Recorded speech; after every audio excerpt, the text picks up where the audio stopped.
আজকের ভিডিওতে আমি আপনাদেরকে ইউটিউব থাম্বনেল কিভাবে সেট করতে হয় সেটা দেখাবো। তো আমি এখানে ওয়াইটি স্টুডিও অ্যাপসটি ওপেন করতেছি।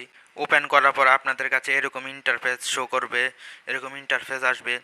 তো আপনারা এখানে যে জিমেল দিয়ে চ্যানেল আপনাদের ইউটিউব চ্যানেল খুলছেন, আপনারা যে জিমেল দিয়ে ইউটিউব চ্যানেলটি খুলছেন সে জিমেলটা সিলেক্ট করে দিবেন। তো আমি এখানে আমার জিমেলটা সিলেক্ট করতেছি।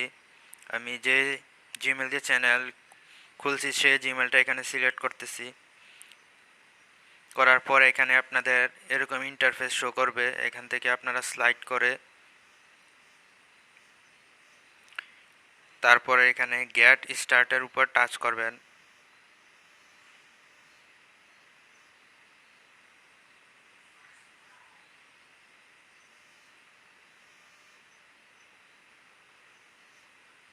গেট স্টার্টের উপর টাচ করবেন।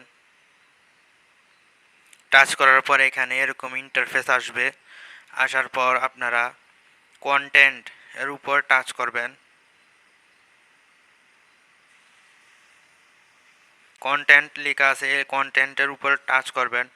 টাচ করার পর এখানে আপনি যে ভিডিওর উপর থাম্বনেল সেট করতে চান সেখানে ভিডিওগুলো আসবে। এখানে এরকম আসবে। তো আমি উপরের ভিডিওটাতে থাম্বনেল সেট করব। তো আমি এখানে এটার উপর টাচ করলাম। টাচ করার পর এখানে আপনারা প্যান আইকন পাবেন। এখানে প্যান আইকনের উপর টাচ করবেন। এই যে প্যান আইকনের উপর টাচ করবেন।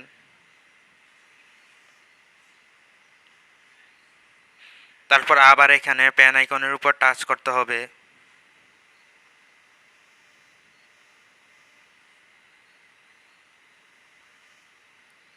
তো প্যান আইকনের উপর টাচ করার পর এখানে কাস্টম থাম্বনেল এটার উপর টাচ করতে হবে।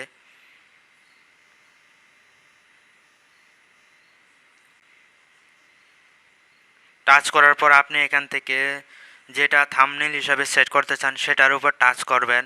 তো আমি এখানে অলরেডি একটা থাম্বনেল এখানে বানিয়ে রাখছি।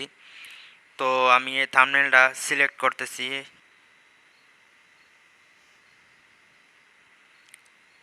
তো দেখতে পারতেছেন এটা এখানে অ্যাড হয়ে গেছে। তারপর এখান থেকে ডানের উপর টাচ করবেন। এখানে ডান লেখা আছে, এর ডানের উপর টাচ করতে হবে। টাচ করার পর এখানে সেভ অপশন আসবে, এখান থেকে সেভ করে দিবেন।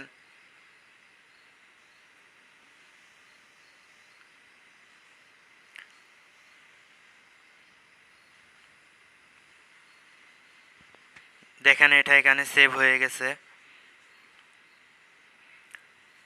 তো আশা করি বুঝতে পারছেন আপনারা কিভাবে ইউটিউবের ভিডিওর থাম্বনেল সেট করবেন। আশা করি বুঝতে পারছেন, এটা খুবই ইজি। আর আপনারা যখন ভিডিও আপলোড করবেন তখন সব সময় আনলিস্টেড করে আপলোড করবেন। তো আশা করি বুঝতে পারছেন। আজকের ভিডিওটি যদি আপনাদের ভালো লাগে তাহলে অবশ্যই ভিডিওতে লাইক করবেন এবং আপডেট ভিডিওগুলো সবার আগে পাওয়ার জন্য আমার চ্যানেলটি সাবস্ক্রাইব করে আমার চ্যানেলের সদস্য হয়ে যাবেন। ধন্যবাদ। আজকের ভিডিওটি এই পর্যন্তই।